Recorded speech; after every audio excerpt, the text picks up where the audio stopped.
This is Red Ice Radio.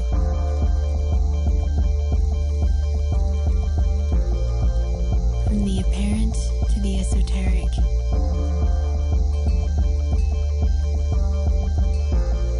RedIceCreations.com. Welcome to Red Ice Radio 2012. Here we go. My name is Henrik. It's good to have you with us. Thank you for stopping by wherever you're from. We are coming to you from the west of Sweden in Scandinavia. In case you don't know it, RedIceCreations.com. That's the website where you can go to hear, see and read much more of the material that we present. Today we have William Henry back with us on the program to discuss 2012, The Secret of Sion, his latest book, and the DVD The Light of Sion. From Nashville, Tennessee, William is an internationally renowned investigative mythologist. He is the author of 16 books and numerous DVD programs, and is a contributor to the History Channel's popular series Ancient Aliens. The Secret of Sion represents the culmination of William's unique search in Gnostic literature and sacred art that maps the path called the Way of Light that leads to the Gate of Heaven. His quest led him through the wormhole, where he peered into the promised land of Sion, a place at the center of our galaxy that is inhabited by ascended humans. Stay with us for much more. Welcome back to Red Ice Radio, William Henry. Thank you for coming on. It's good to talk to you once again, William. How are you today? Very well, Henrik. Thank you for having me back on the show. It's good to talk with you. Absolutely, you bet. We have some interesting things lined up. And recently, William, by the way, on the show, we talked about 2012. We had an issue in terms of trying to see this from both angles, trying to see it from something bad happening, and we're going to try with you tonight as well to try to get to the aspect of seeing this from a positive point of view. There's so many theories, there's so many things of this, and I don't want to get stuck obviously to 2012 per se, but we are entering into it here in just a few days basically, and we have a lot of anticipation happening and so forth, and obviously, William, it does tie into your work in terms of stargates, in terms of openings, if you will, of both spiritual and physical energy. So overall, though, what's your view now a few days away? What do you think, William? Well, there is so much tabloid and fear-based information out there. You've got some so-called 2012 experts that can't tell the difference between the Mayan Calendar and the Aztec Sunstone, and they're telling us that it's going to be this way and that way. And personally, I just try to go back to some of the original thinkers on the 2012 question, John Major Jenkins, Terence McKenna, people such as this that don't have a glamour aspect of it. They're not playing guru. They're not trying to pretend that they know what's going to happen, doom or bloom. And so I just go back to that original research and say there's no question that we are experiencing a shift of the ages, a change in the calendar, and in fact the end of the Mayan calendar. I mean, that is an actual established fact. Everything on top of that then becomes a matter of personal opinion, and it becomes more of in my view, somewhat of a psychological test than anything. What you're saying about 2012 is actually what you think about yourself. And we're finding, something that's really shocked me actually, Henrik, is that, I mean, I have called out a couple of researchers who don't have their facts straight. And I've actually been attacked by their followers and fans for even questioning the veracity of what some of these people are saying. And what I've kind of learned from this is that people really don't care, fact or fiction. They just want it to be what they want it to be, yes. Yep. And it doesn't matter.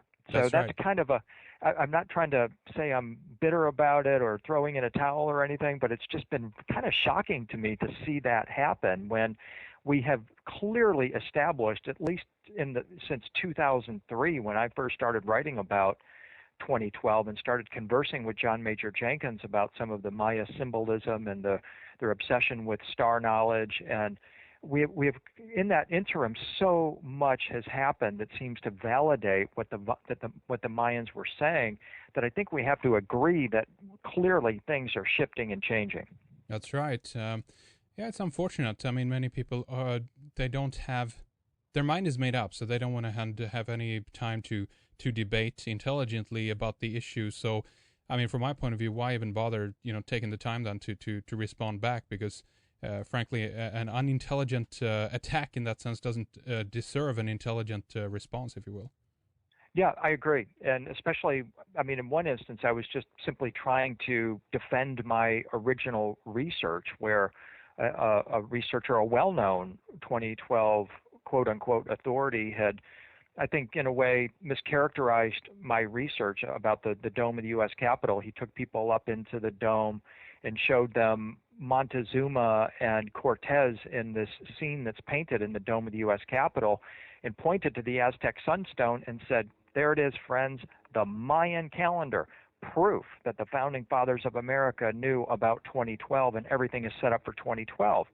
Well, the problem was, as I said, he was pointing at the Aztec Sunstone, which has a correlation to the Mayan calendar, but is not the same thing. It's kind of like pointing at the national flag of Sweden and saying it's the flag of the United States.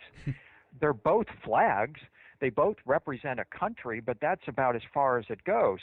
And when I went on to suggest that, hey, we as 2012 researchers have to get our facts straight. We have to know what we're talking about, because if we don't, we're going to get hammered by the critics out there who think we're all a bunch of know-nothings.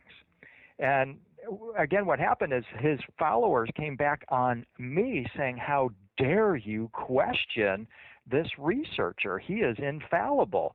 And this attack on him is something we don't really care for you to be doing. And I'm just like going, hey, guys, I'm just trying to defend my original research, my original hard-earned research, and to keep it factual, because if nothing else, we have to at least keep it factual, try to be as truth-telling as we possibly can, because that's the only way we're going to get through this period.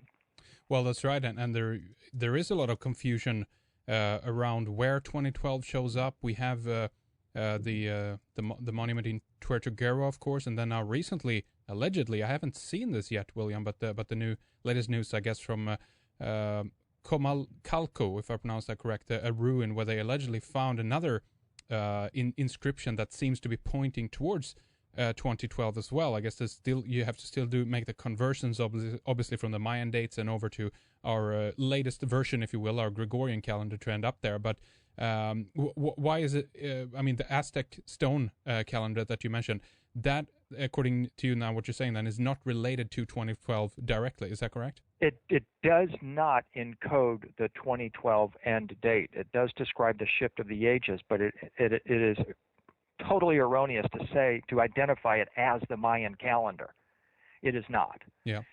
But it does encode the shift of the ages and does correlate, as does the Aztec, the Mixtec, the Mayan, and the Olmec. They all kind of share from the same tradition. But 99.5% of the time, when a 2012 guy is talking about the Mayan calendar, they're going to show a picture of the Aztec Sunstone. They do it on TV all the time, and the so-called experts do it, and it's wrong. And all I'm saying is, hey, if you're going to talk about the Mayan calendar, at least show the Mayan calendar and don't talk about the Aztec Sunstone and equate them. Again, they do share an underlying basis, and they do correspond, but the Aztec Sunstone does not identify December 21st, 2012 as a Mayan end date.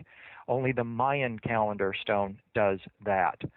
And so that's just, to me, an important distinction. And so when this person takes you up to the Dome of the Capitol and says, there it is, proof the founding fathers of the United States knew about 2012, they did not. I mean, I wish they did. I am an expert on their symbolism, and he was using my source material. And this is kind of why I went on the defensive about it, because I didn't want people to think that I didn't know the difference between the Aztec Sunstone and the Mayan calendar, because I do. And I did not make any connection with the founding fathers in 2012 because there isn't one. And the response was from this author, well, that's just a technicality. People believe that this is the way it is, so therefore it is. And that's kind of the other point I was making here, Henrik, is that people seem to just want to believe something, and in believing it makes it true. And that's one of the kind of curiosities of our time. It's fascinating that the way that's happening, that people just decide that this is the way it is, and that's the way it's going to be. So that's fine. That's right. They throw around the term truth and they mix it up with their own belief. Ain't that true? In that sense. But obviously, the 2012, William, it's a node point, if you will. We have a lot going on for this year, and as we'll get into some of the information here, that is pertinent to your new book, The Secret of Sion, and obviously the new DVD that goes hand in hand with that, The Light of Sion. I just want to run this by you since we have this connection going on here now. There was a very interesting researcher who passed away a few years ago now that we had with us, a young man, Rick Clay, and he, among other people, were detailing what was going on in terms of the 2012 Olympics in London, and connected the symbolism, obviously, of the logo to decoding this into Sion, but not the word Sion that you use with an S, S-I-O-N. This is the word Z-I-O-N, Zion. First of all, have you heard about that, and can you comment if so on that? And then later maybe we can talk about the distinction, if there is such a thing, between these two words, William. Well, the word is sometimes spelled with a Z, so Sion, S-I-O-N, and Zion, Z-I-O-N, are the same word. It means peace. It gave its name to the mountain in Jerusalem. It's also, as we can talk about, the name for the center of the Milky Way galaxy, and as I'm proposing, is home to a race of advanced beings. And again, we'll get into that. But no, I have not seen that decoding of the 2012 Olympics logo. I have been paying close attention, though, to the symbolism of the London 2012 Olympics. Ever since 2003, again, in my conversations with John Major Jenkins, I've been studying the Maya symbolism relative to 2012, and one of the key components of this symbolism is what they call a serpent rope, which is a sort of cosmic umbilical cord that their god beings are believed to have traveled through. The picture you get from the Maya cosmology and their symbolism, as John established, is that we might be talking, in fact, about not a serpent rope, but rather a stargate or a wormhole. And this would be a key feature of the 2012 symbolism, something that has certainly been borne out, because as you look around our culture, in our movies, in our TV, in our commercials, in our consciousness, we have now fully established this idea of interdimensional travel, travel via stargate, travel via wormhole. So you go over to the 2012 Olympics, and they're building this massive new tower, which is going to be the new icon of London. And what it looks like is some kind of a crashed serpent rope or wormhole. Anish Kapoor, the sculptor who created it, has wormholes on the brain when you look at some of his other artwork, such as Cloudgate in Chicago, Temenos in northern England. This guy is clearly influenced by the Stargate and wormhole symbolism, and of all things, for the London 2012 Olympics, he comes up with this idea of this tower, this ladder or tower that reaches into the sky, that's going to be taller than Big Ben and will become the icon of London. And what does it resemble? A wormhole. So I find that very fascinating in and of itself. Wow, that is interesting. Well, a little bit later then, William, I'm gonna send you that correlation between the logo. Basically, it's 2012, but you toss around the how they spell the 2012, and it turns into Zion. It's very interesting, and also incorporated into that, among many other things, of course, is the Olympic venue street names that they've chosen.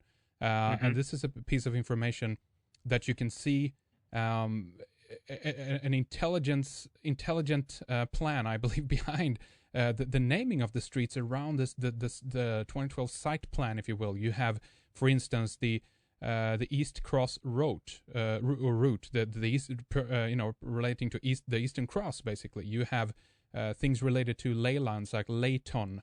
You have Leytonstone Road, Layton Road, and then you also have Temple Mill Lane, Angel Lane.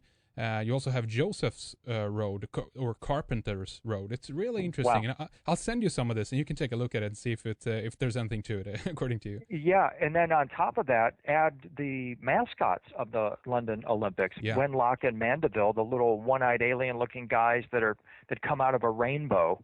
And you're thinking, okay, who's writing this script? Where are they coming up with all this symbolism? I mean, there seems to be some intention behind it, and I certainly agree with that, because it's going to be the worldwide spectacle. I mean, 52 million people are planning on going into the Yucatan in 2012, but I think that London, at least for the summer of 2012, will be the center of our universe, and I'll be certainly paying very close attention to